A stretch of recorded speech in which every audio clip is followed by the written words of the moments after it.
If it's Monday or Wednesday night, then it must be California Haunts Radio Night. Please take this time to gather some popcorn, hamburgers, hot dogs, even dinner or whatever snacks you eat, and have a sit down in front of the TV, the computer, or even your cell phone, and enjoy the show. If it's Monday or Wednesday night, then it must be California Haunts Radio Night. Please take this time to gather some popcorn, hamburgers, hot dogs, even dinner or whatever snacks you eat, and have a sit down in front of the TV, the computer, or even your cell phone, and enjoy the show. If it's Monday or Wednesday night, then it must be California Haunts Radio Night. Please take this time to gather some popcorn, hamburgers, hot dogs, even dinner or whatever snacks you eat, and have a sit down in front of the TV, the computer, or even your cell phone, and enjoy the show.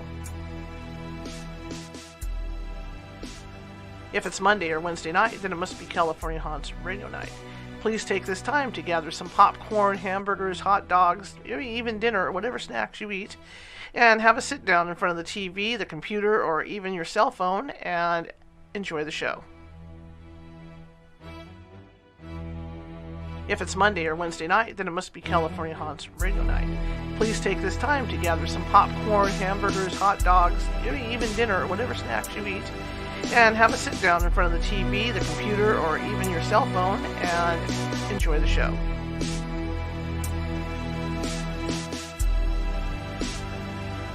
If it's Monday or Wednesday night, then it must be California Haunts Radio Night. Please take this time to gather some popcorn, hamburgers, hot dogs, even dinner or whatever snacks you eat, and have a sit down in front of the TV, the computer, or even your cell phone, and enjoy the show. If it's Monday or Wednesday night, then it must be California Haunts Radio Night. Please take this time to gather some popcorn, hamburgers, hot dogs, even dinner or whatever snacks you eat, and have a sit down in front of the TV, the computer, or even your cell phone, and enjoy the show. If it's Monday or Wednesday night, then it must be California Haunts Radio Night.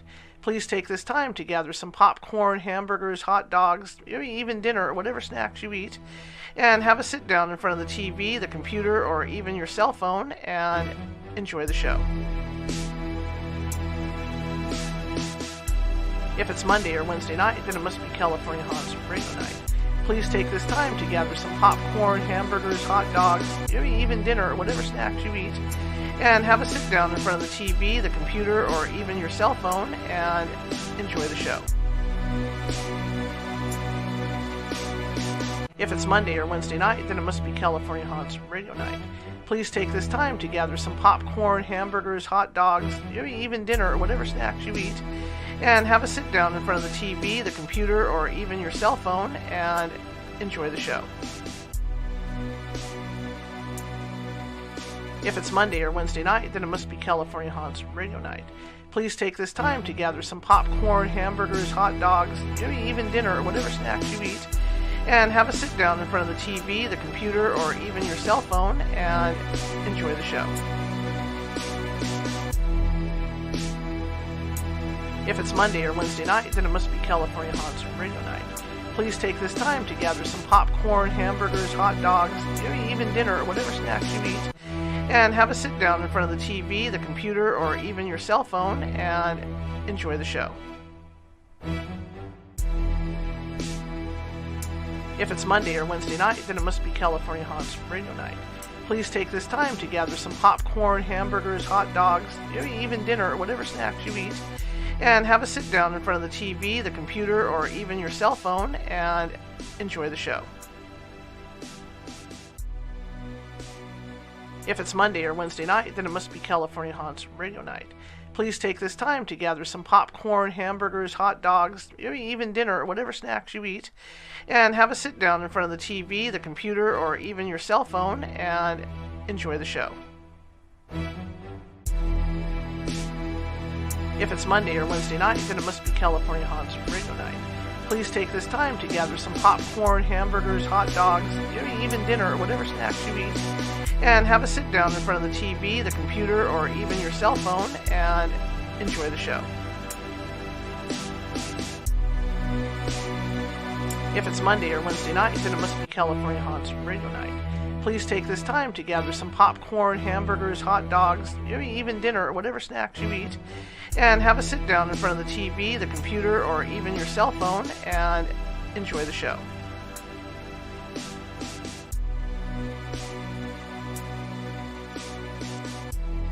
If it's Monday or Wednesday night, then it must be California Haunts Radio Night.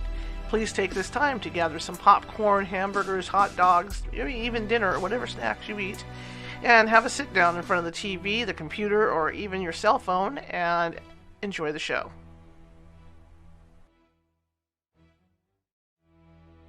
If it's Monday or Wednesday night, then it must be California Haunts Radio Night. Please take this time to gather some popcorn, hamburgers, hot dogs, maybe even dinner or whatever snacks you eat, and have a sit down in front of the TV, the computer, or even your cell phone and enjoy the show.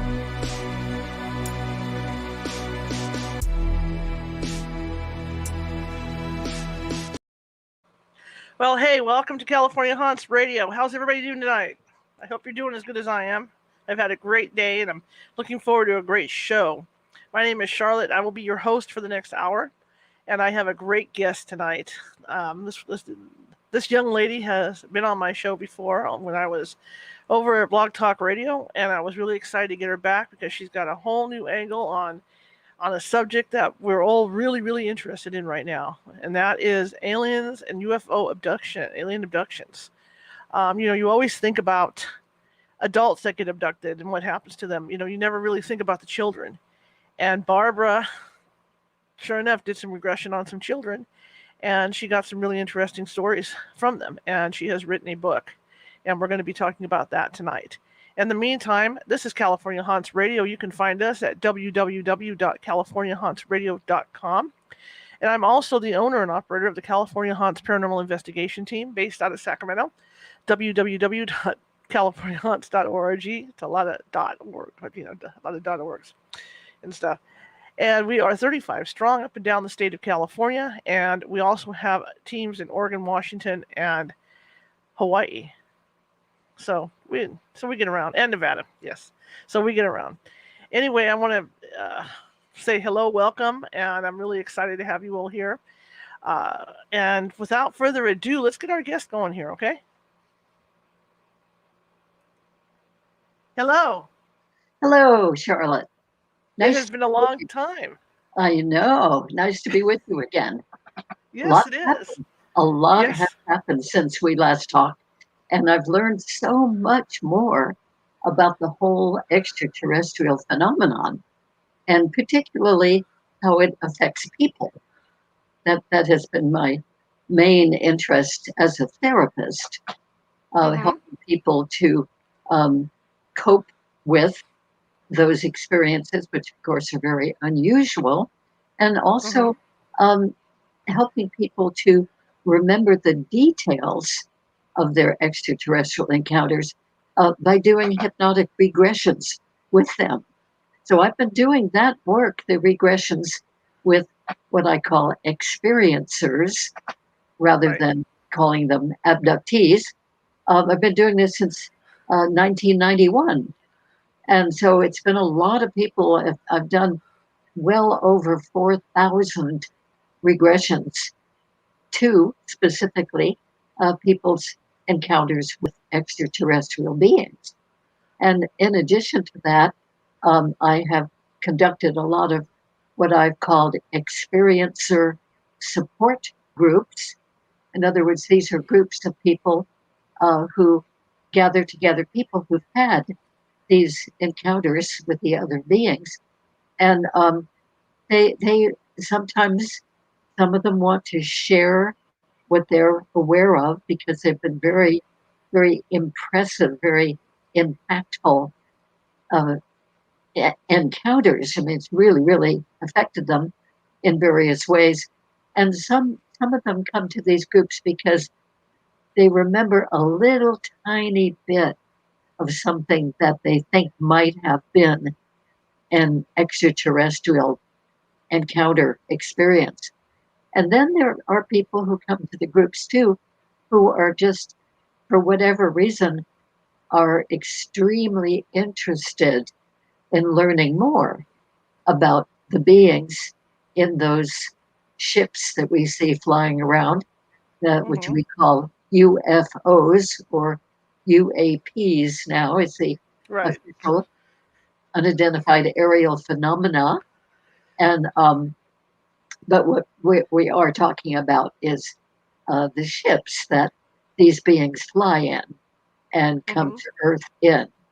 So this, you mentioned that this is a good time to be talking about this, and absolutely, I completely agree because uh, we, know that the Senate was given a very important report recently, toward the end of June, and that had material that was shared with the public about these unidentified aerial phenomena, Mm-hmm. these unusual crafts flying around in the sky. And then we know also that there is a classified version, edition Mm-hmm. of that document, which we in the public don't get to see. But anyway, it's uh, come upon the public attention more just lately, I'd say in the last 6 months, than the whole subject of UFOs had come before that. So That's this right. is great. And along with this, I would like to mention that a wonderful woman named Mary Edwards and I have written and published a book. I'm going to show it right now. Here we go. Ready? Trying to get it I'm ahead of you. Check this out. Okay. I'm way ahead of you. Look. Oh, there you go. good.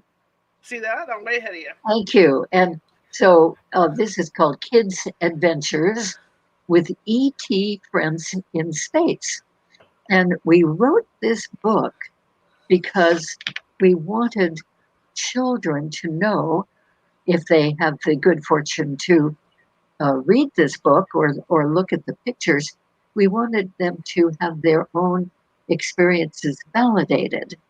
That is, those children who've had visitors come into their room at night or take them away during the day, and they don't understand what these experiences are, of Mm-hmm. course.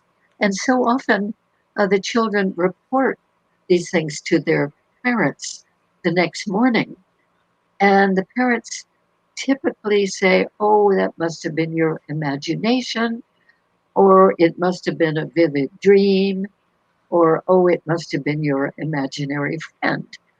And that sort of shuts down the child Mm-hmm. from talking about it further. And that's a real disadvantage because when anything really unusual and peculiar happens to any of us, we really benefit by talking about it. And but kids very often don't really have anybody, including in their own family, to talk to about these unusual experiences. So we wrote this book, E.T. Friends in Space, so that a parent could sit down with a child and go through the pictures and read the captions about these different kinds of experiences that kids really have, Mm-hmm. and to open up the conversation with their kids. So it might be a grandparent or a babysitter or an older sibling or a parent who would share the book with the children, and with whoever it is, it can really do a lot to open up the conversations between the child and that person. And another thing that we realize of great benefit is that many adults have become adults, whatever age they are when I get to have the privilege of working with them. Mm-hmm. And they may not realize it, but they had experiences with these extraterrestrial beings when they were children. And when they see certain pictures in the book, um, they think, "Oh my goodness, I remember that. I had that happen." Or yeah, I was with a being that looked like that. Or, yeah, I was healed when lying on a table in a strange place, a round room that I don't know from home, and these unusual beings were there. And yeah, I remember I really got healed of a bad sickness one time with these unusual beings. And in other words, they'll remember certain specific Mm-hmm. experiences that will get triggered by looking at the pictures in this book and reading the captions. So it's a real good way to open up talking discussions about these kinds of experiences for the adults who, in most cases that I know about, adults who are having occasional visits with extraterrestrials, Mm-hmm. they began having those experiences when they were children, really little children. And Mary, I want to say a word about her too, because she's really a very interesting person. And even though these scenarios in the book are all from my real life regression work, they're Mm-hmm. all true accounts. But Mary also herself is an experiencer of extraterrestrial contact from early childhood. And she has found out in her adult life that she is an ET human hybrid, a Wow. subject that I had really gotten into in Mm-hmm. great detail. And now she knows that she is a hybrid and has various species of DNA mixed in her. She looks like a regular human, and but this is true of the hybrids I know. And she also found out that she has 7 hybrid children, and 5 of those hybrid children live on Earth, in a couple in China and some in South America. And then more recently, she found out that she has 2 hybrid children living on one of the Pleiades planets. And she would love to meet the ones on Earth because they do have her Mm-hmm. genetics and extraterrestrial genetics. And apparently, they are human enough in functioning and in appearance that they can be here. They can live here on Earth. And they're doing some very interesting, intelligent work. These hybrid children are now, in each case, they're young adults, so they're functioning in careers. And Mary also grew up in a space oriented family. Her father was a rocket scientist and was often away doing projects that he could not speak about. They Mm-hmm. could only guess about. She certainly wondered, but she knew he was involved very heavily in the space industry. And she realized that her grandfather also had participated in the space industry as a rocket scientist. So she herself always wanted to be an astronaut. And when she was 8 years old, she actually wrote a letter to NASA and asked to be considered for their astronaut program. She wanted to be the first woman astronaut. Nice. And of course, with her being 8 years old, they did not accept her as a candidate. But it just shows how much she really wanted to be out in space and just thought that, you know, all human children should know more about space. And then when we met, we and I suddenly said, "Gee, you're interested in educating children about space, and we ought to educate them about experiences that many of them have with extraterrestrials." So that's why we combined to do this work. So anyway, it's a wonderful gift to people, and I have found that even adults who do not think they have had experiences, Mm-hmm. or they don't even have children, or they have children who've never talked about these things, it's still an opener for the whole subject and gets people kind of communicating together about these things. So that is it's really nice, and so it's validating experiences that have really happened and Mm-hmm. educating other people who've not had these experiences and in many cases have never known very much about it or even anything about Mm-hmm. it. And so we are sort of, in a larger sense, trying to contribute to preparing humanity for awareness of the other beings.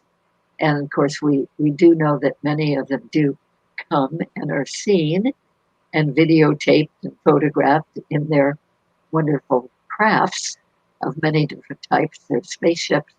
And it is predicted, we will see, but it is predicted that more and more beings will be showing themselves to people on Earth as people on Earth become more aware of this whole phenomenon. So there we are with the book E.T. Friends in Space. It's on Amazon, and it's a very delightful book to have. And every picture, every scenario is based on a real account, a real experience that real people have had, that I have found the details of through the hypnotic regression work. And also, in a few cases, talking to children without the regressions if they're very young. Mm-hmm. But a lot of them will remember an astonishing amount of details about being on the UFO with these unusual beings. And many of them remember quite a bit about what happened. So let's kind of begin where a child is aware that Okay. something unusual is happening. Can I ask you one Very, thing, real quick? Not to interrupt. I'm astounded by this because growing up and all the abduction stories and everything, you've never heard of children being taken, right. and Yes, that's why when I heard about this book, I was like, wow, this is good. incredible. Good for you. Yes, I know. I have many friends around the world who do this kind of work that I do, the regression therapy work with people who have these experiences. But it's very, very rare that I have heard them mention the children. And yet, most people who experience these connections with the ETs, that they began having these experiences when they were children. So, very typically, a child will wake up at night in the child's room and will see indications of something that kind of intrigues them. They don't know what it Mm-hmm. is, but they will describe seeing fairies in the Okay. room, or they might describe one of the beings as a little monster, not a great big monster, but a little monster, where they'll sometimes see little sparkles of light in the room, sort of swirling around the room.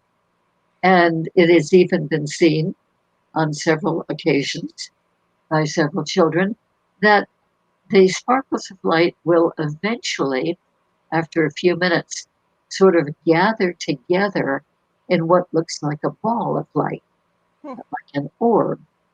And then out of that orb will step a small extraterrestrial being who is there to visit the child. We don't know how they do that. They have so many methods that are way beyond what we're able to do and Mm-hmm. beyond our comprehension. But that is one of the things reported by various people. And other children will wake up and see little balls of light, little orbs flying around the room, then eventually realize that there are beings there. Or they'll wake up and they'll see a very bright light right outside the window, or a beam of light coming in through the window. And of course, this these things really get their attentions. They Mm-hmm. wake up, sometimes they'll sit right up, like, what's that?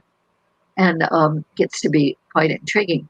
Or sometimes they will um, describe these little phenomena going on in the room as fireflies, or one lady, one client, I regressed when she was an adult, but we had a regression back to one of her childhood experiences. And she, as a child, she would see these, what she called little woodgies, up by the ceiling, where the wall meets the ceiling, all around the room. She'd see these little, like little lights, but she Mm-hmm. called them woodgies. She felt that somehow they were alive. And then eventually she'd realize that she didn't see the woodgies anymore, but she saw typically three extraterrestrial beings there who were there to escort her out of the room and, through the wall or through the closed window, up in a beam of light and into a UFO.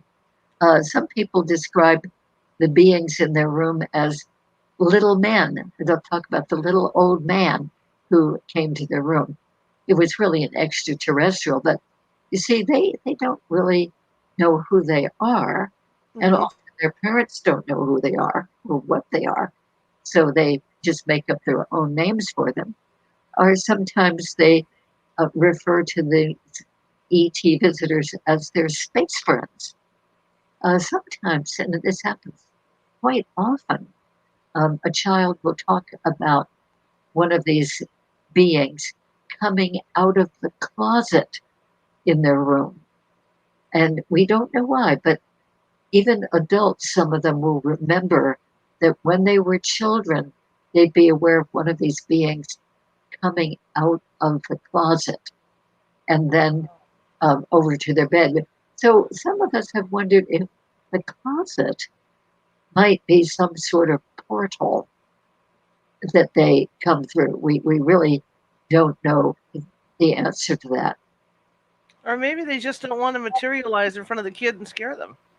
Maybe that could be. So maybe they come to the room and then go into the closet and Mm-hmm. then out of the closet when they sense that the child is awake enough to see them. That's a very good point. What And I'm hearing, what I'm hearing too, is that it's not the reptilians. It's not the ones that are scary that are coming to see these kids. well, that It's, can be it's more true, it's more pleasant ones, or they're disguising themselves. right? Although I must hasten to say that some people, including myself, Mm-hmm. report that some of the reptilians are really, really nice. They're friendly. They feel very safe. Um, I think the typical viewpoint of a reptilian is that they're big and fierce and scary and Yeah. arrogant and dominating. And some of them are, according to Mm-hmm. the people who've experienced them. But it seems like there must be different species, various species of reptilians. And some of Mm-hmm. them are really friendly and safe and benign and nice to be with. Right. So it would be that type of reptilian, I think, that would come Because I to don't know. the Because I child's don't know room. about you. I mean, if I've got even as an adult, if I've got a 7 foot tall praying mantis standing over my bed, it's not going to be a pleasant experience. Well, yes, and absolutely. And you can really appreciate why a lot of people, children, teenagers, adults, experience a lot of fear. Mm-hmm. And we do fear a new thing that we just don't understand. Right. Something that whatever it is, we feel really hesitant. And so, especially when they seem to be a living being who's there in your room at night. I mean, you're not supposed to have somebody in your room, and you wake up, you're half asleep, and it's really startling. So we can certainly appreciate people's fear. So having these experiences on the part of children, they don't always happen in the bedroom at night, although very Okay. frequently they do. And for sure, some kids sort of welcome them as their friends, their little companions, Of course. and it's okay. But there are many children, other children, who are just scared to death. And a very typical thing I've heard from so many people, whether they're children when I talk to them or they're adults Hmm. who had had these experiences, they'll pull up the covers, pull up the sheet and the blankets over their head as if to hide from the being they feel very unsure about. Hmm. And of course, it doesn't stop anything, it doesn't hide them really, but that seems to be an instinct that people often do. Oh, well, if they don't see me, then nothing will happen. Right. But a child, I've known children who have been picked up by the extraterrestrials Hmm. on their way home from school, walking home from school. And usually, a child who is walking home from school is expected to be home at a reasonable time.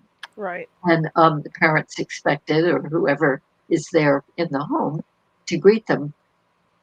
So when a child is walking home and is suddenly whisked away by a being into a spaceship and doesn't show up for a couple of hours more than the usual walking home time, Hmm. they they often get in trouble when they get home because the parents say, "Well, why did you take so long? Where did you go?" And the child typically doesn't remember. They don't remember the being approaching them or taking up in the air, taken into a UFO, and so they don't have a good answer. And that's been a problem for some children. So I wouldn't say that the experience itself was necessarily a problem for the child, Hmm. but getting home a couple of hours late and not being able to explain it, that can be a problem for the child. And also, I know of children who have been out playing in their own backyard and, just innocently, and they might be playing by themselves or they might be playing with a friend or two. Hmm. And a being comes and takes them away and onto a spaceship, and they have an hour or two experience there, and then they are returned typically to the same place that they were taken from. And in the meantime, if there were other children playing with that child who was taken, Hmm. those other children are what we call switched off. That is, they're made to be completely unaware, as if they suddenly went into a very, very deep sleep. So they are not harmed in any way. Um, they are just made to not be aware until the child is brought back. And then the child sort of snaps back into awake consciousness, and the playmates come back into awake consciousness. And very often, if they're children, they don't have awareness, particularly of the passage of time Hmm. while that was happening. But anyway, unless it suddenly is dark from having been a sunny afternoon, and they think, oh, wow, that time went really quickly. And some children have even been taken from a birthday party. In other words, with the whole group of children, and the door will open, and in come typically three little beings, and they will make everybody, including the one who's going to be taken, they'll make everyone switched off. So if someone is about to eat a bite of birthday cake, they'll just sort of be frozen in that position. Or if Wow. somebody is picking up a glass of fruit punch, let's say, they will be frozen in that position during the duration of the child, the experiencer child, being on the ship with the beings. And then when the child is brought back, the person continues to eat the bite of cake or drink whatever was in the glass, and the party goes on. So that's true for the adults at the party too. It's like And the then, movie Click. yeah, and then of course there's the missing time. People, Right. they might not have thought anything about it. They might not have had any clue that anything like that had happened, except that the clock shows that time had passed, an hour, hour and a half, or sometimes 2 hours had Wow. passed, and they begin to wonder why. So some children are actually taken from the play yard at school Mm-hmm. during school recess. Or I know of one child who was actually taken from the classroom, picked right up from his desk, and the rest of the class was switched off, including the teacher, didn't know that this was happening. I mean, really quite amazing what these beings can do. And I know a child who was taken while playing on a beach by the ocean with the parents right nearby and plenty Wow. of other people on the beach, and they were all made unaware while this one particular child was taken. And then Mm-hmm. we have situations too, quite a number of them actually, where a whole family was taken together at the same time to the same ship for the same experience. So I have regressed parents who have been in a big, big room um, on board the spaceship, and they're on a table, lying Mm-hmm. on a table, and they'll look around and they'll see it's a really, really big room with many other tables, and on some of those tables are the spouse, and on another table there will be one of the children. On Mm-hmm. another table there'll be another children, and on other tables there are other adults whom they don't know, adults or children who've been taken from Earth. And there are various things. Usually that's along the line of physical abductions, and I mean physical examinations. Mm-hmm. It is what we can call an abduction. I prefer to call them experiences because many of those experiences are very positive for the person having them. So that's why I tend to use the word experience rather than abduction. Okay. Abduction certainly gives the impression that it's a horrible, fearful, terrible experience. And some people do experience these encounters that way. But so many people I've talked to, and particularly those I've regressed, including children, have had very positive experiences on board these spaceships. And many, many of them have been healed. Some of them have realized that from early childhood, they had a relationship with one particular extraterrestrial on the ship. Like one woman I knew was taken from her earliest days that she could remember um, by a reptilian man who Mm-hmm. was very tall, had odd skin and very odd feet from her point of view, but was such a really nice guy.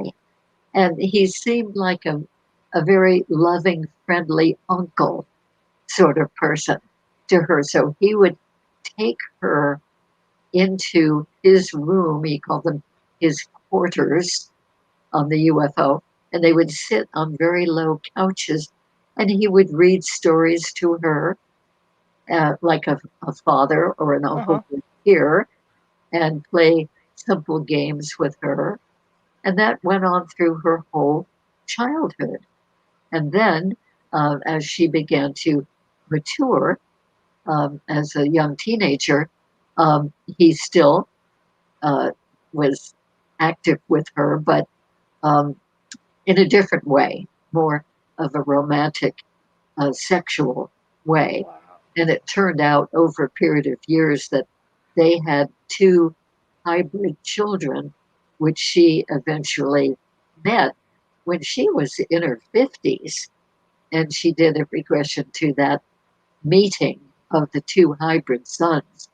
And she was so proud of them. Now, they looked, being hybrid, part human and part extraterrestrial, um, they had the kind of build, body form, upright, two legs, two arms, the body form of a human, but the skin was a different texture, more like ours than like reptilian, but still had differences from ours. And their hair started in the middle of the head and went back like a long ponytail, but the sides of the head were bald. Hmm. And they had eyes that looked reasonably like our shape and Mm-hmm. size of eyes, but instead of the round pupils and round irises, they had vertical slits, that one of the reptilian features.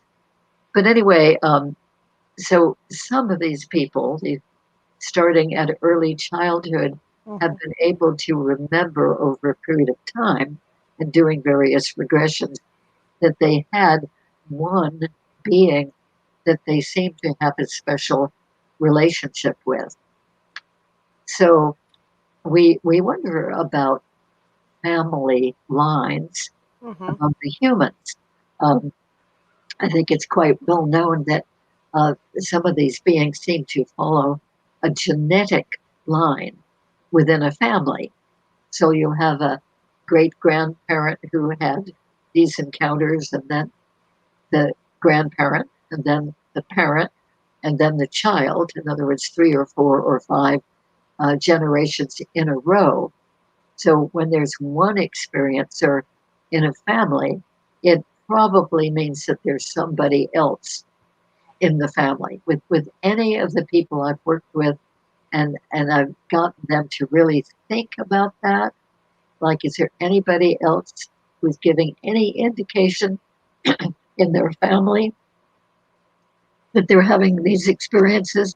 And usually, when they start talking to their family members, they realize that, yeah, there is one. It might be in their generation or in the generation above or below them.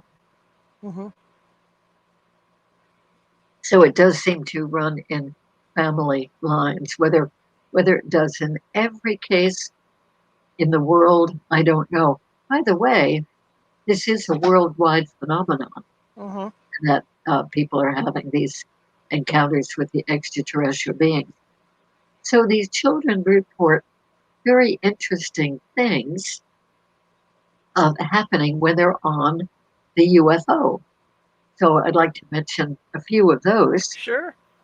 Sometimes when they're quite young, it seems like for a few visits, maybe at age 3 and then 5 and then 7, that they are taken just simply to get acquainted with the beings and acquainted with the spaceship. So I've worked with children who have described, being taken there and then either escorted around in the spaceship by two or three of the extraterrestrial beings, or if they're a little bit older, like age 5, 6, 7, the beings will just say, okay, go ahead, have a look around, go wherever you wish. So typically the child will walk along a curved hallway. I have never yet heard of a hallway on a UFO that is not curved. Mm-hmm. So they walk along a curved hallway, and that's different. And sometimes the hallway will have an like an open grating on the floor, an open grate, and they can look down through the floor and see other rooms below.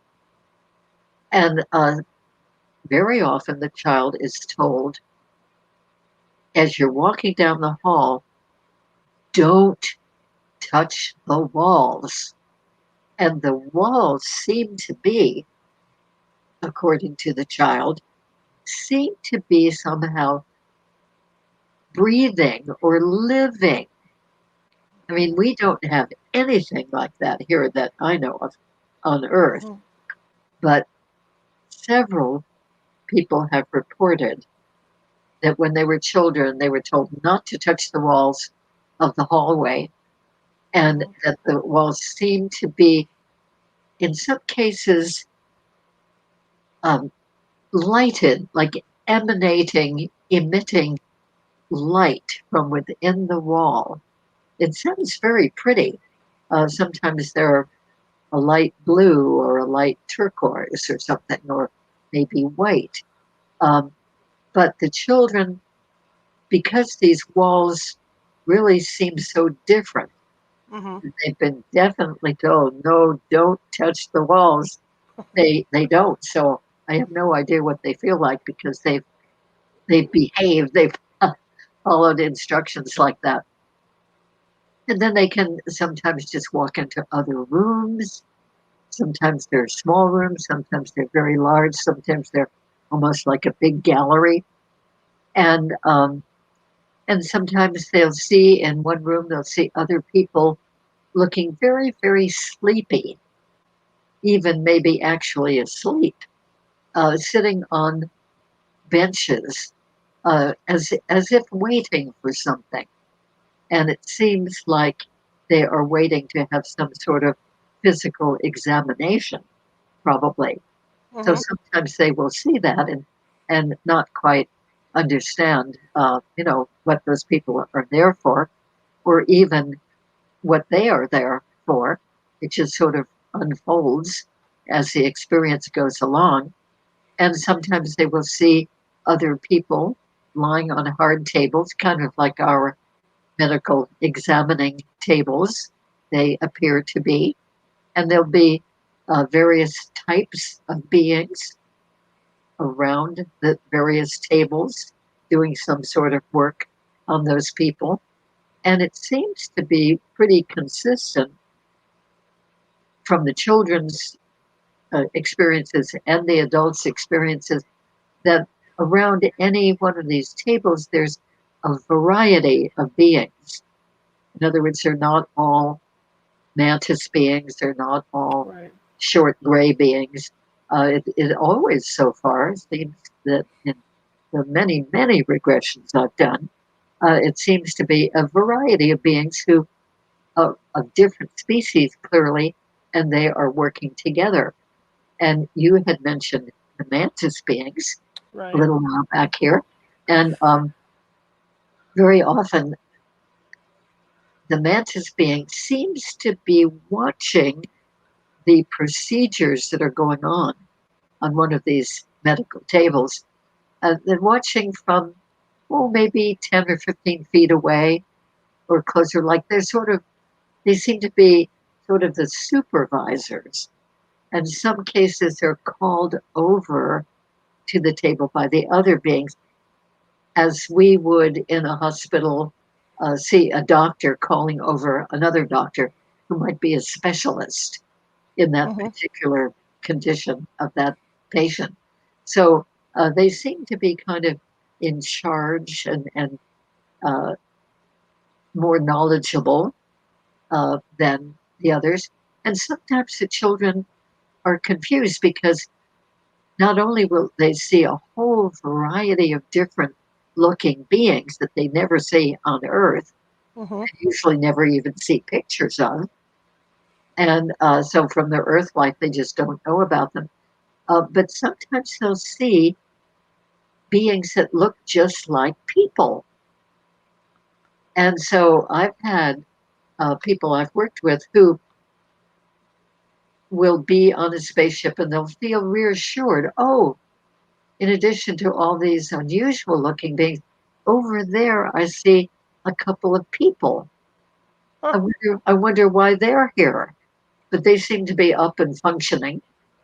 And then, as time goes on in that experience, they will look more closely and realize, oh, that isn't really totally a person. In other words, it's a hybrid Right. who is combined with a combination of extraterrestrials and human.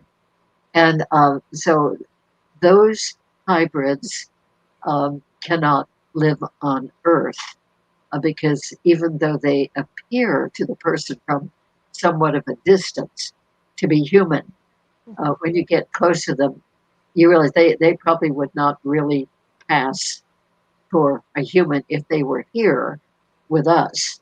So Right. they seem to be living their lives on the UFOs, assisting this variety of other beings. So I think that's interesting.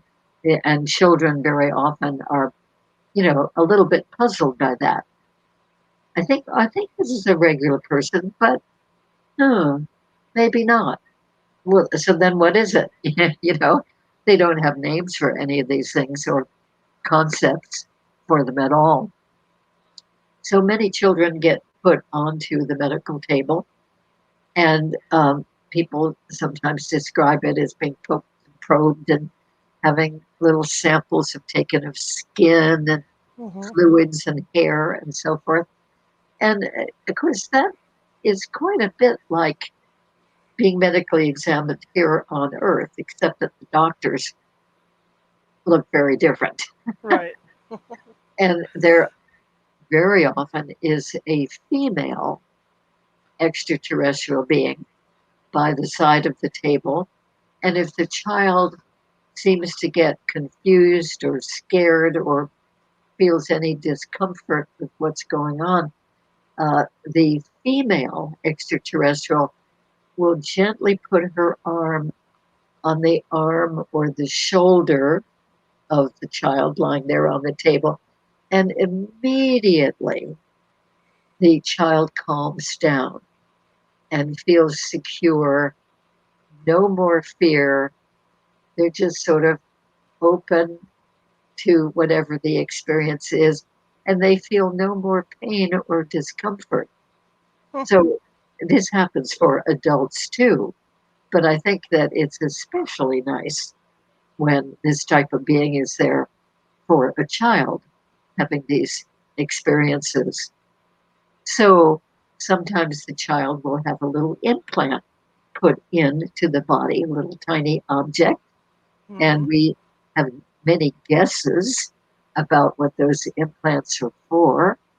And the most common reason that we humans have come up with is that they may be some sort of a tracking device so that the beings can find that child because they're going to work with that child through all the growing up years and the Sure. adult years, and they want to be able to, when it's time for another visit, either more teaching of this person or examination or whatever, they want to be able to easily locate that.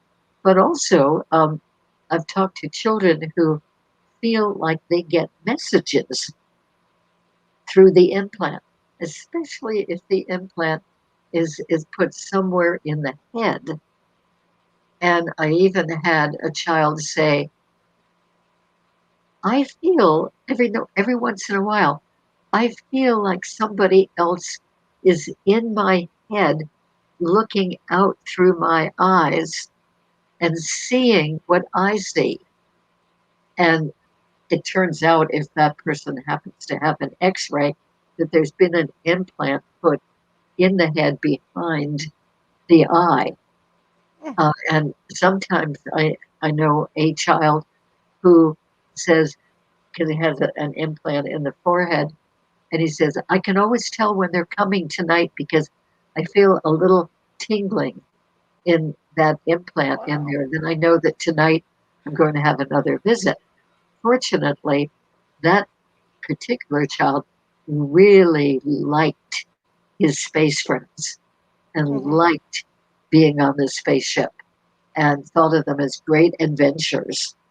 And so that was okay with him. That was perfectly okay that they were going to come that night and give him that hint beforehand. So a very notable thing is that many, many children are healed on the spaceship by various types of extraterrestrials. So one of the illustrations that we have in our book I'll show the book again. is of the child being in a tub, There you like go. a bathtub, but that tub is full of green, thank you, green liquid, and it's considered a healing liquid. And so the child just sort of soaks in the tub for a while and then gets out of the tub and is feeling absolutely fine. That whatever was ailing him before is now completely cured. And other times, if the child is not feeling well when on the spaceship, the child is given a big glass of liquid, which looks like a very dense, dark green liquid. And sometimes they call it green goo. The child will call it green goo because it's not watery. It's more of a viscous sort of liquid. But when a child drinks that glass of liquid, the child gets well very, very, very quickly.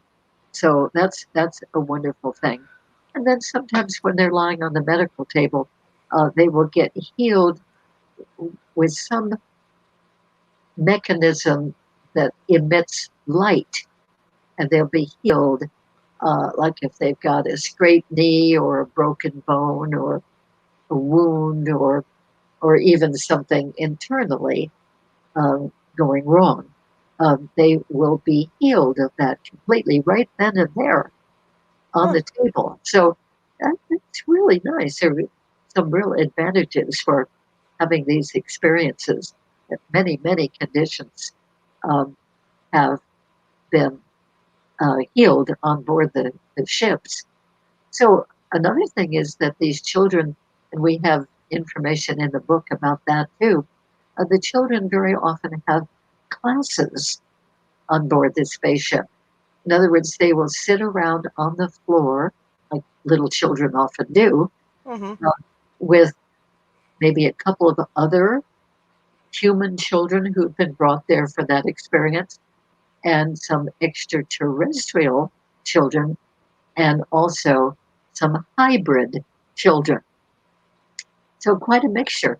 And then there will be a couple of um, extraterrestrial adults teaching them things.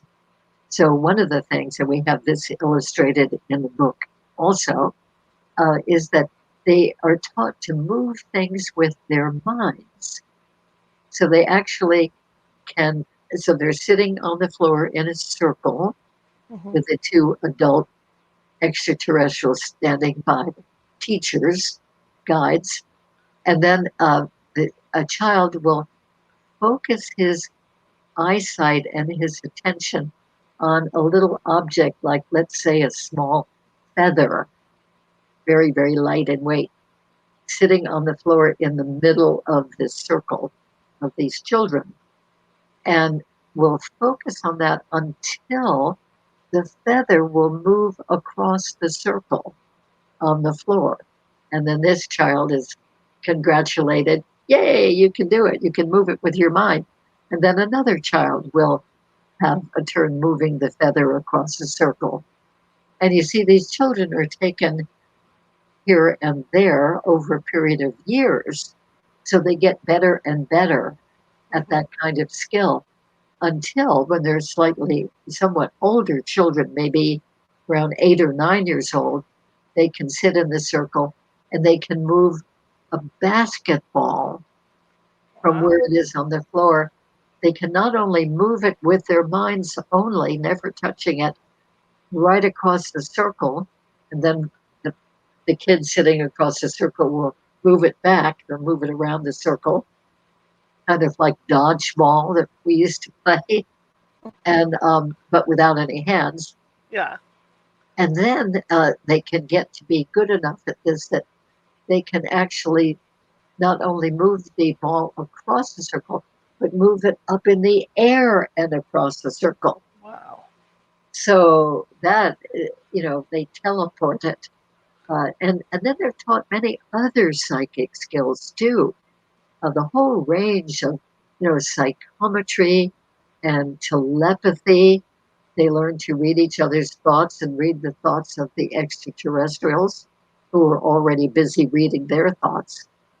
And that's how a lot of the teaching is done.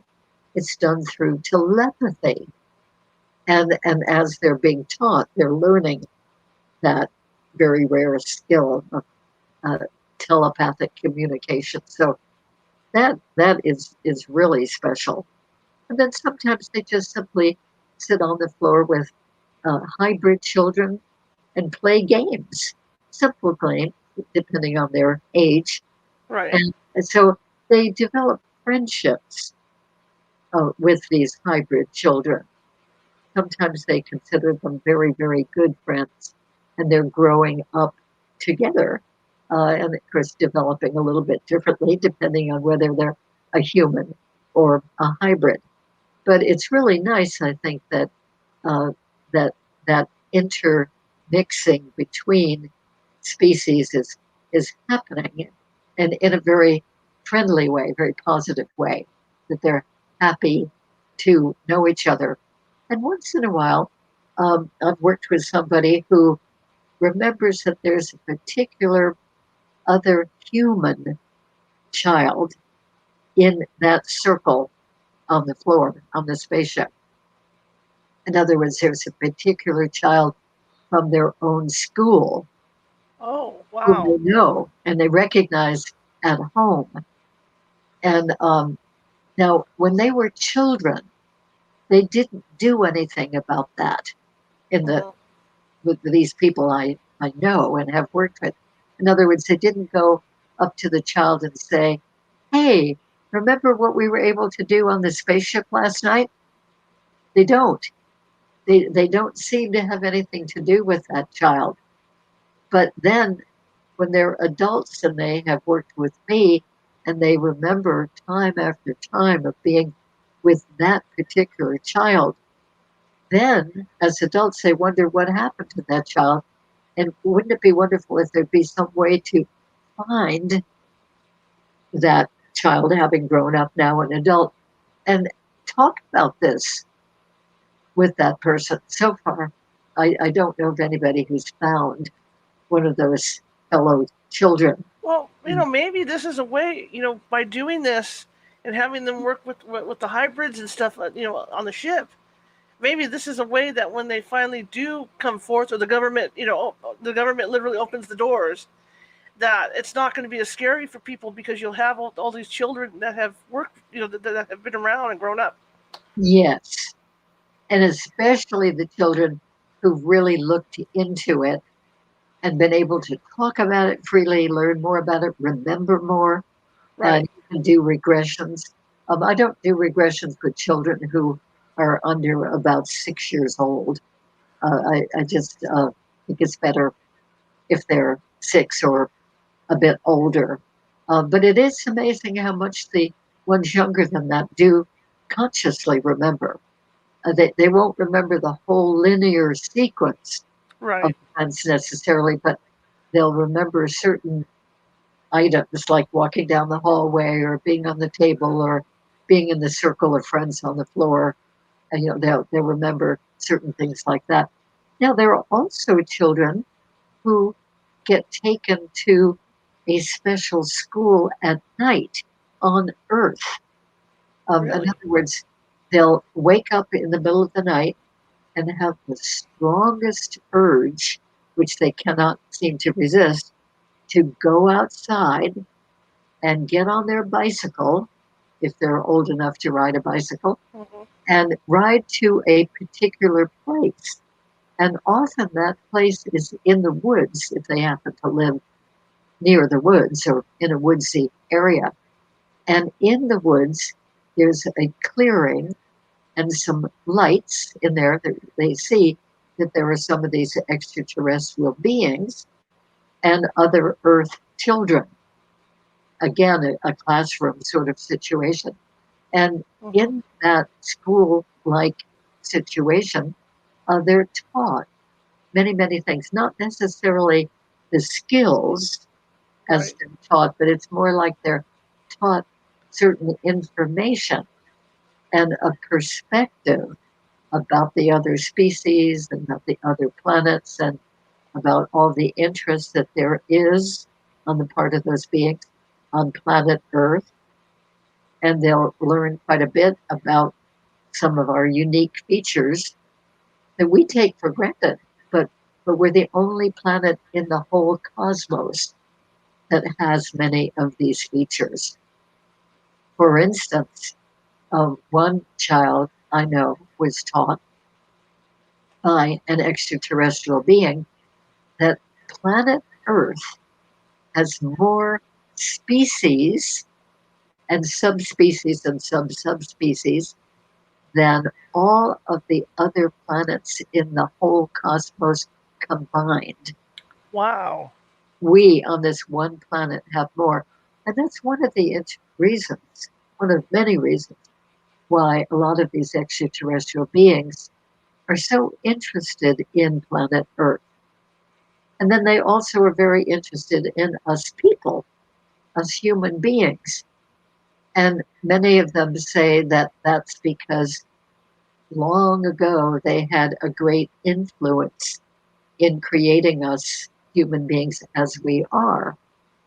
And there are many different perspectives on this, such as the Anunnaki in ancient Sumeria, who apparently came and did a lot of DNA work and created human beings from earlier life forms and with some of their genetic material as well.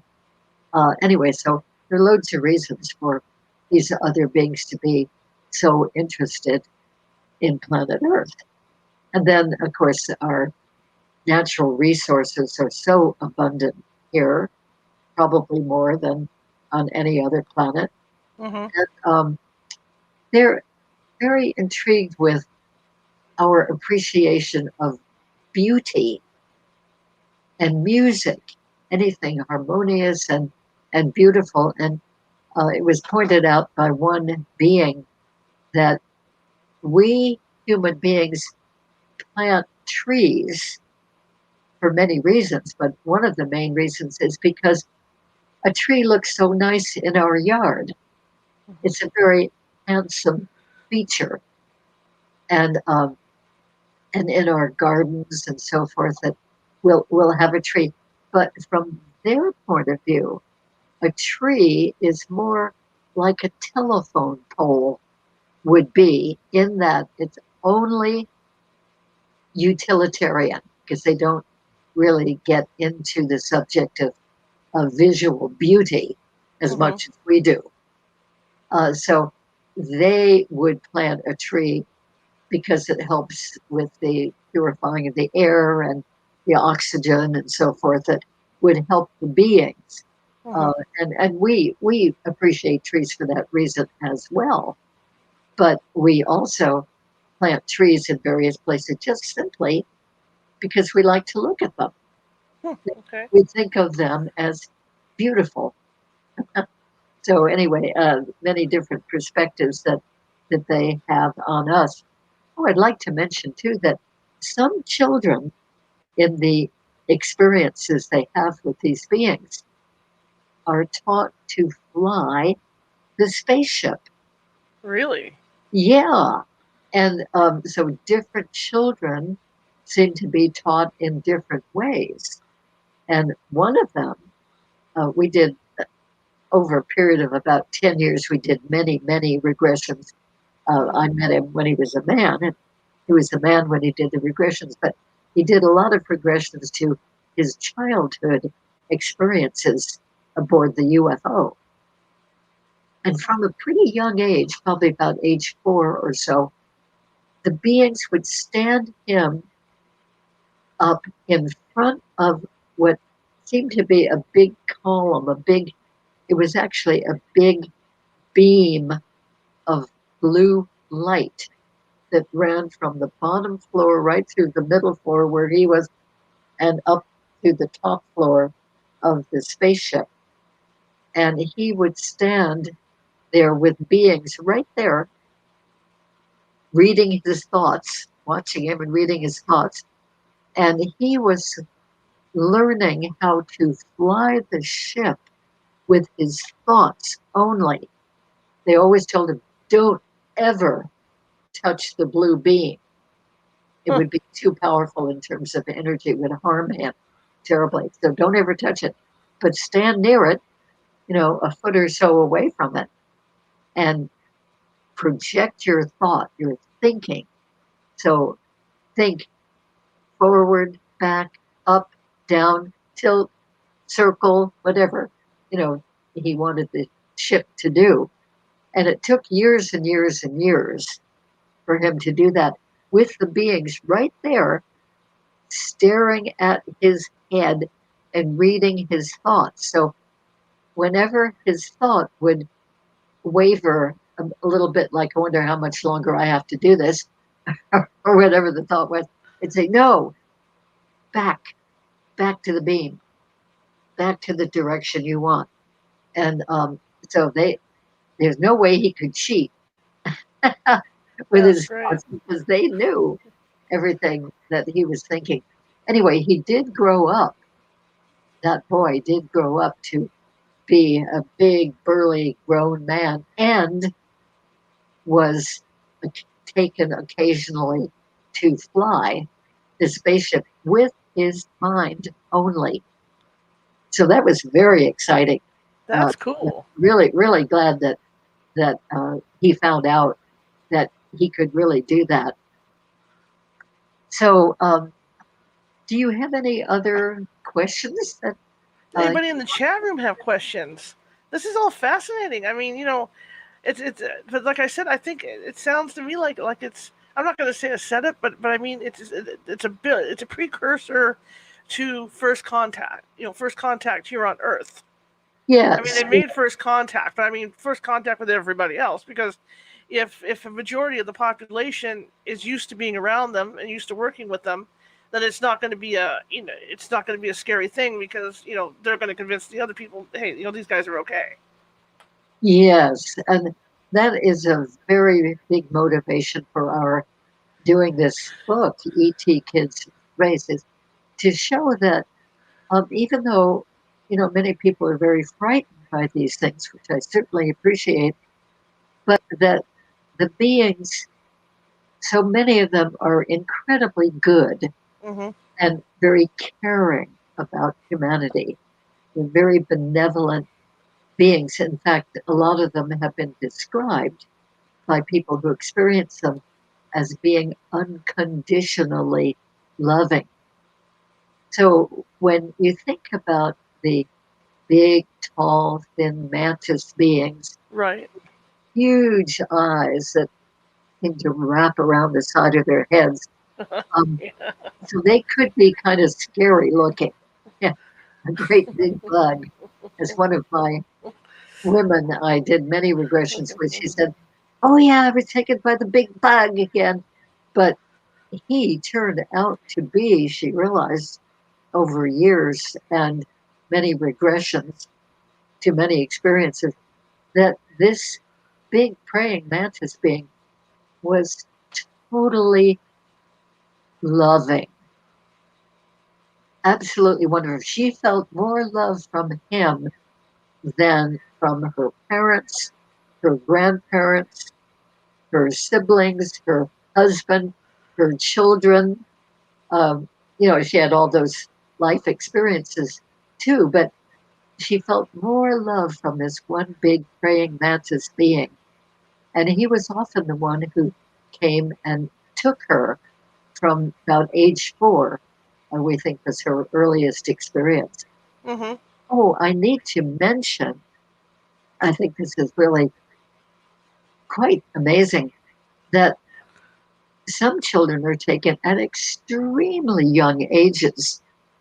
The youngest one I ever knew about from my work was a man who had a visit from an extraterrestrial being while he was still in his mother's womb. Really? He was a developing fetus, and he probably was about 7 or 8 months along in the womb, but definitely before, considerably before birth. And so in the regression, he was sort of sloshing around. He was describing the environment he was in. It was sort of dark, and yet there was a little bit of light. And it felt like warm fluid, and there was this warm rhythmic sound, which turned out to be the mother's heartbeat, and some gurgles, which were probably happening in her intestines. Mm-hmm. And we realized after a while that he must be describing being in his mother's womb, and indeed he was. And on one occasion in the mother's womb, he felt a lot of heat coming through the mother's abdomen and through to the uterus and into him. And it felt really, really good. It seemed to be right in the middle of his body, of course, all curled up, as a fetus. And then he heard, probably in his mind, Mm-hmm. heard a voice of a male saying, uh, don't worry about this heat. This is good. You have a drastic problem. You have a congenital hole in your heart. And if you were born with this hole, you will not be able to live. You will die really quickly. Your heart will be, spilling out blood, and it will end your life. Mm-hmm. So I am here to put an invisible electromagnetic strip over the hole in your heart. These were very distinct words from this being. Okay, so the baby was born and lived and Wow. grew up, and we did regressions to quite a number of his childhood years, different ages each time. And each time he was taken as a child, he was put on a medical table with the same being whom we got to know quite well and like very much. He was a gray being who was probably about 5'7", not one of the really short ones. And he Mm-hmm. had eyes that had different facets. My client called them the man with the beveled eyes, and they looked like beveled crystal, like Sure. in a chandelier. And the being gave him his name, which happened to be Mazu.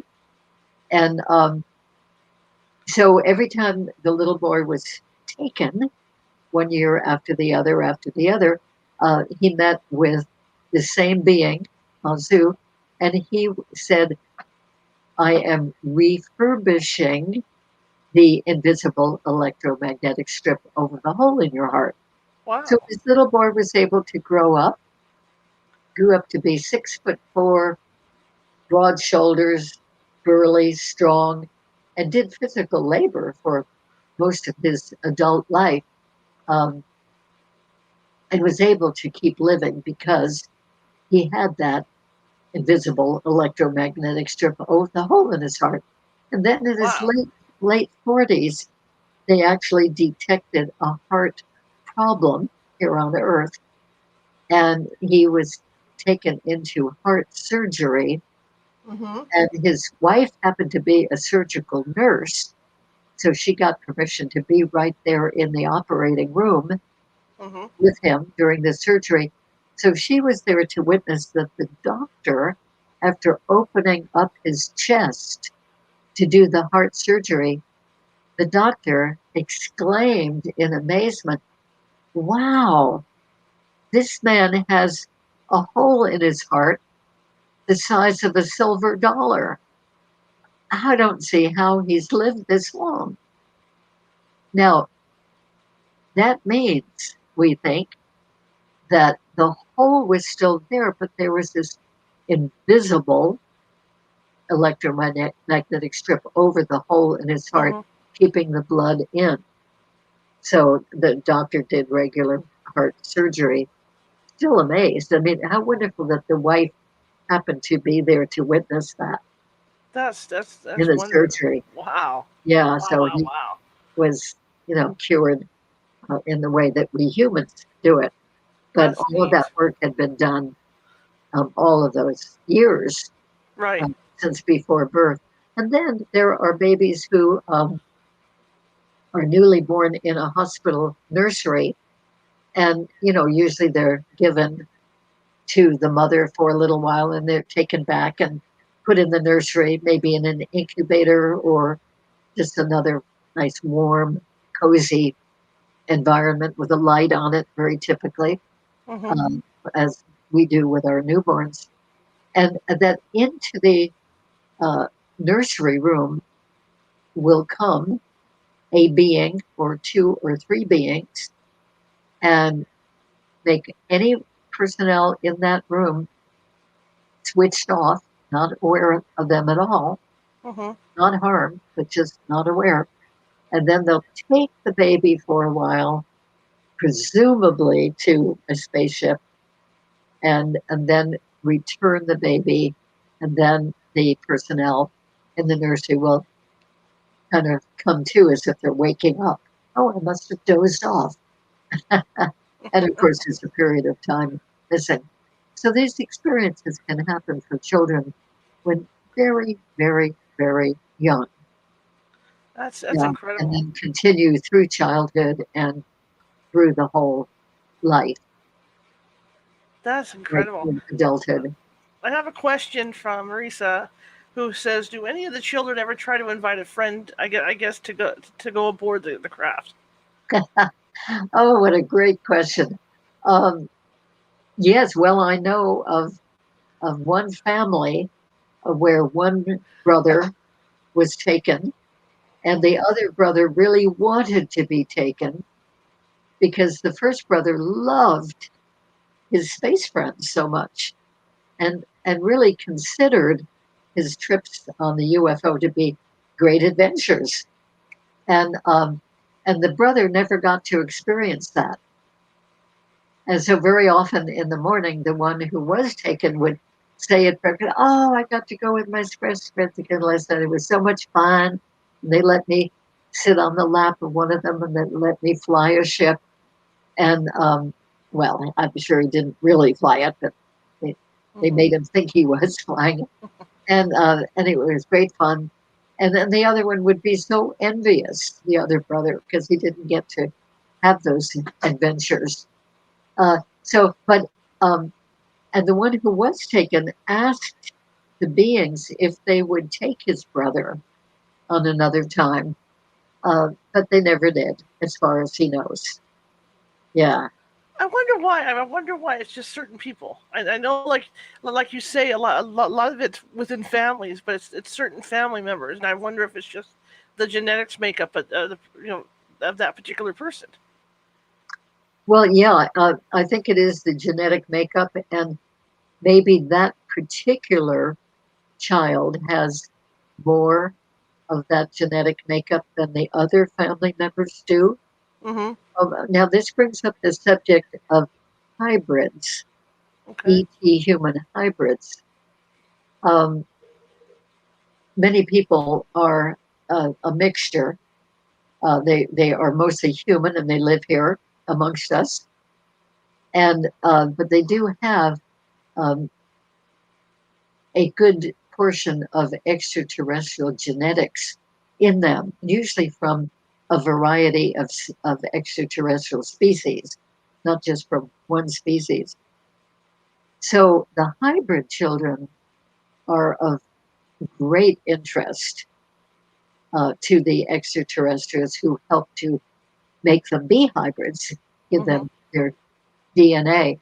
And so they are taken for a whole lifetime of experiences with the extraterrestrials.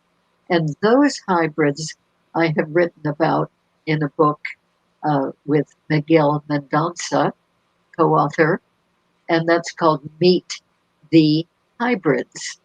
And this is about 8 human beings who are hybrids because they have substantial amount of extraterrestrial DNA, each one from a variety of extraterrestrial species. Might be 3 different species, or 4 or 5 or 6 with some of them.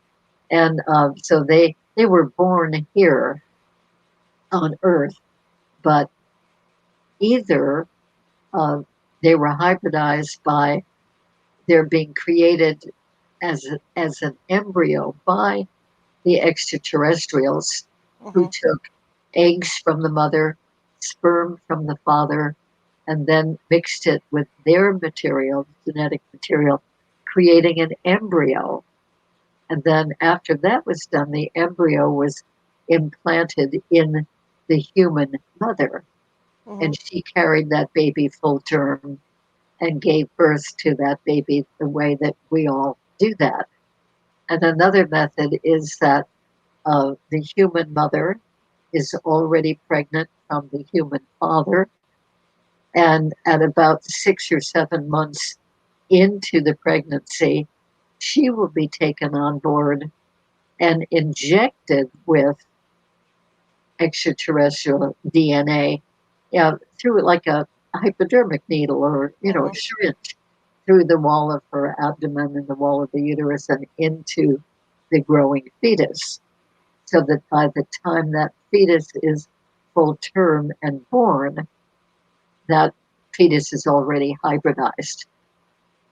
And so they look like regular people, and they may have different features. Each one of the 8 had something a little bit different than the rest of us. Like one had a different kind of musculature that was weaker than most of our muscles. One had a different blood type. One had a different bone consistency. One had different thumbs. They sort of flare out wider at the end of the thumb. And one man hybrid had an internal organ, like the appendix, I believe it was. It's usually fairly low down in our abdomens. That was up in his chest. So they can have different physiological features like that, but not features that would show that anybody would think, oh, what a weird looking person. No, they just look like regular people, but they do have extraterrestrial DNA and many, many visits with the kinds of beings who gave them their DNA, have lifelong visits with them. And they're very, very friendly, positive visits. These hybrids are delighted to see their extraterrestrial beings, and they feel like they are more of their real family, their true family, than their human family feels like to them. So there are some children who are involved in that whole process as well of being hybrids. Probably most children around the world who have these experiences with the beings probably, I'm making a guess here, educated guess, but they probably are not hybrids. Right. Will probably, if they have childhood experiences, it seems like from what we know that they will continue to have experiences through their adult lives. And I don't know how old the oldest experiencer is. In other words, I don't know if there's a cutoff age when a person isn't taken by the beings for these experiences. That it could be, but I've also known with some people that they seem to be taken for certain reasons when they're younger adults. And then as they get to be older adults, in other words, past childbearing age, that seems to be a demarcation point. When they're past that age, they might be still taken, but more for being given information Mm-hmm. or being taught other skills, like how to heal other people Mm-hmm. back here, that bring those healing skills back here. And children are very often taught how to heal others and will come back, and if they see a wounded animal, they'll pick up the animal and just go right into healing it. Mm-hmm. And if the parent says, how did you know how to do that? That's amazing. That little puppy or cat or whatever is thriving again. How did you know? And then they say, oh, yeah, well, I learned it from my space friends. They teach us those things. So, Wow. yeah. How cool So is that? I love to bring out these things because I think that there's so much news hearsay out there that Mm-hmm. the beings are negative, they're frightening and they're negative and do terrible, terrible things. And we do hear a lot about that. Right. And it's time, I think, that we realize that there are many wonderful beings who are doing extremely helpful things, Mm-hmm. even things that we cannot do. And they do that with getting nothing really in return for it. And some of the beings really want us humans to know about them. We hear about how they kind of clandestinely come into a room at night, Mm-hmm. take the person away, whether it's a child or adult or whatever, and they make anybody else in the vicinity totally unaware, switched off. Mm-hmm. So that seems quite subversive, secretive, Right. sneaky. But and in a sense it is.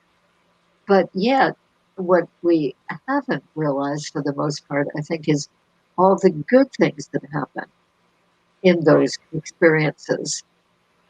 And I have certainly found out from one client why they make people be unable to move when they come to take a person away to the spaceship. Because one woman I worked with and had done many, many regressions with many extraterrestrial experiences, she got to a point after about 9 or 10 years of working on this now and then. Um, she got to a point where she wanted to have an experience of being taken by the beings and be allowed to be able to move and able to be consciously aware of the whole experience. She felt she was ready for that Mm-hmm. and could trust that. So, in her mind, when she was going to sleep one night, she just kept sending out that thought to the beings whom she could picture because they had taken her so many times already, and asked them, please let me be conscious and awake and aware right through the whole experience the next time you come. And so they did come shortly after that and take her. And she thought, oh, good, good. I'm awake. I'm aware of all this. And they levitated her up off the bed, as they typically do. And she kind of, since she could move, she looked around and looked down and realized she was probably about 6 feet up over the bed and starting to be moved over the floor. And she panicked, Ah. as probably any of us would. And she started flailing around, kicking her arms and legs around. And they immediately wrapped her like a cocoon with what she described as a netting. similar in a way to fish netting that we would know about, but it was Right. their netting. They wrapped her like a cocoon and then continued levitating her, floating her across the room and through the wall into a beam of light up into a spaceship. And they said, as they were wrapping her, she was still in the room, they said, well, we thought this would probably happen. So we came prepared because we don't want you to injure yourself by flailing around like that Mm-hmm. or to injure us. So they contained her, like in a cocoon, took her onto the spaceship, stood her up, and then unfurled the netting so she didn't have to have that on her anymore. And she stayed calm. And that turned out to be an incredibly wonderful experience because another being was there who was absolutely radiating light and love, the most loving being.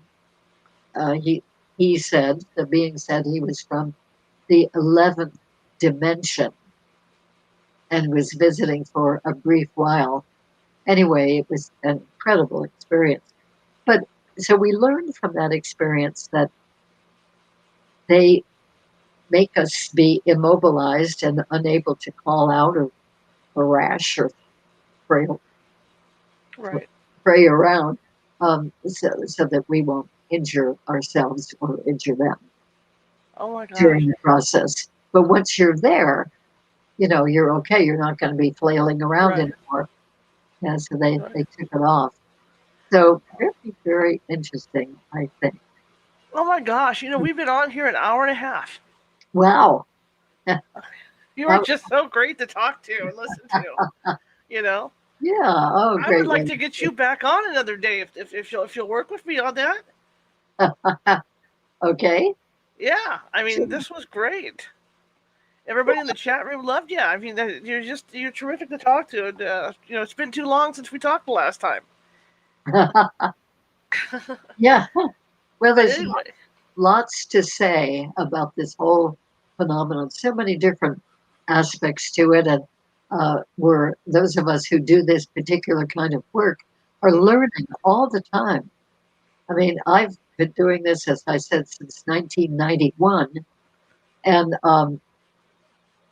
every person who comes to me, they still are coming very frequently. Still doing a lot of regressions. That every experience is different. Mm-hmm. Every extraterrestrial experience is different, has different features, different beings, different things going on, and more. For the last couple of years, the adults whom I have been regressing to more recent experiences um, are given a lot of spiritual advancement, a lot of spiritual knowledge and inspiration. And they really feel that they are developing in consciousness terrifically. And more people, even though they go to extraterrestrial experiences Mm-hmm. very often in these regressions, they're wanting to know what their own particular purpose is in being in this lifetime. And that is coming up a lot in people's regressions. And very often they find out from the extraterrestrial beings that they have a special mission here on Earth in this lifetime. And the mission, very often, as part of it at least, has to do with acquainting people more with the totality of the physical universe, of the cosmos, Mm-hmm. and awareness of the various beings. There are so many, many different kinds of beings who interact with human beings. And then there must be probably millions of kinds of beings that don't come to Earth and don't Right. pay attention to human beings. But at least we get more and more knowledge, a sense of knowing about many, many of these life forms as we continue to have these experiences. One thing So, I can say, from what I've been hearing from different experiencers, see, I finally said it, and I, is the experiences are positive. Because, like you say, there was such a thing going around where it was always negative, negative, negative. But I'm hearing, the more people I talk to, the more the more are talking about positive experiences going out. Get me involved in oh, this. I'm very glad to hear that because that certainly is my experience too. So, at many of the UFO conferences that I've been to over the years, dozens and dozens and dozens, literally, and that I've been a speaker at. And also with many of them, I've led these big groups of experiencers. We Mm-hmm. call them experiencer support groups. So, in addition to the people I actually regress, I've heard testimonies from many other people about their extraterrestrial experiences. And it's very, very typical that when a person is beginning to realize, at whatever age, beginning to realize that they've been having these encounters, they feel fear about it because it's so strange and unknown. Mm-hmm. And we tend to fear what we don't know, that we're really confused about, don't know what to expect. And so they typically will go from a newly aware person that they're having these experiences and feel a lot of fear about it. The more they know as time goes on about their experiences, the more comfortable they feel and even begin to recognize that there's been a great benefit to them from having these experiences with these Yes. beings. So I think it's great that more and more of that is gradually coming out into awareness. I'm glad to Absolutely. hear that you are hearing that too. Yeah. Yeah. Yeah. Yes. So, how can people get a hold of you? Well, I think the best way is to go to my website, which should be easy to remember. It's Barbara Lamb Regressions.com. Barbara Okay. Lamb Regressions with an S at the end.com. And on the website, well, it's got quite a number of interesting features, including some of my earlier lectures and or interviews. And um, it also has a feature where you can type in, like you would type in an email, and my website will automatically send that to my emails. So I'll get the emails Cool. through, I don't have to find them on the website, they'll be actually sent. So again, Barbara Lamb Regressions.com is the And website. what And about your books? I know you have a few books out too. thank you. Yeah, the book Kids Adventures with ET Friends in Space, we just call it ET Friends for short. That can be bought on my website if you want a signed copy. I just sent one off today, like that. Or it can be bought very easily on Amazon.com. And by the way, on the Amazon page, we have some wonderful reviews done by people who bought the book and read it. Some of them are experiencer people, some of Mm-hmm. them are not, but they've learned so much and feel that it's of great value. So, anyway, that's you can check it out by looking at the reviews if you wish to. And then I have Okay. other Cool. books as well. I have Yes. ET Hybrids, about the ET human hybrids, that was published in 2015. And then I have a book called Alien Experiences, 25 cases of adults' experiences from my regression practice. And then before that, in the year 2000, I published a book on the crop circle phenomenon called Crop Circles Revealed. So, along with this extraterrestrial work, I've had the great pleasure of going to England for crop circle research every summer for 27 years. Wow. Couldn't go a couple of years ago because of uh, moving from one house to another whole place to San Diego. And then, of course, COVID set in. And but anyway, the crop circle phenomenon is still happening, still a wonderful thing going on all over the earth as extraterrestrial encounters are happening all over the earth. We live in an amazing universe, and this is a remarkable time that we're living in. And I think it's just great that more and more of this information is coming into our awareness. I think we expand, we grow when we take in these other considerations and realizations. Very, very inspiring. It is. It's an My exciting point of time. view. It's very Yeah, exciting. Thank yeah. you so much. I'm just so glad you came on. And again, I don't want to wait another 5-10 years to talk to you again. Okay, Okay? we don't have to. Because No. you're so fun to talk to, and it's just I learned so much from you, and you know, Great. yeah. Okay.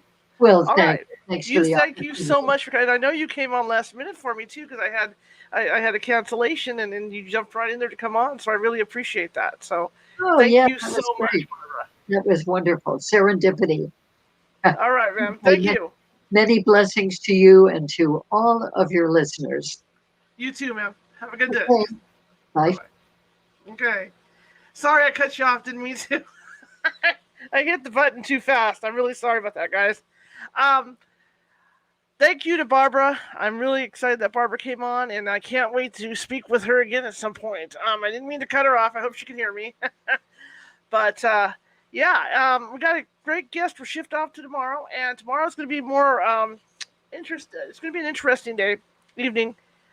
I have a psychologist coming on, and he has done research in what they call sick houses, like houses, high EMF kind of situations or mold or whatever's in the house, and how that affects people's mental states. And so affecting the mental states, it brings up their ability to be sensitive and see things like apparitions and stuff like that.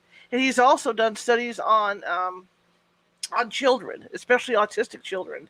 And I can tell you, going out on investigations, we run into a lot of autistic children that see things in their houses, a lot more than the children without the autism.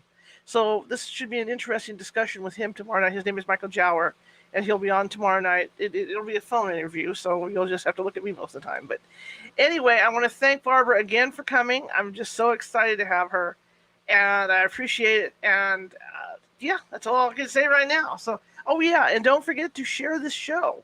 If you like the show, share it with 5 people. If you didn't like the show, share it with 5 people. Share it with your enemies. But we're always looking to grow, and we are growing little by little. Okay, and if you want to shoot us some extra cash, because all this is nonprofit coming out of my pocket, and we'd like to keep this thing going.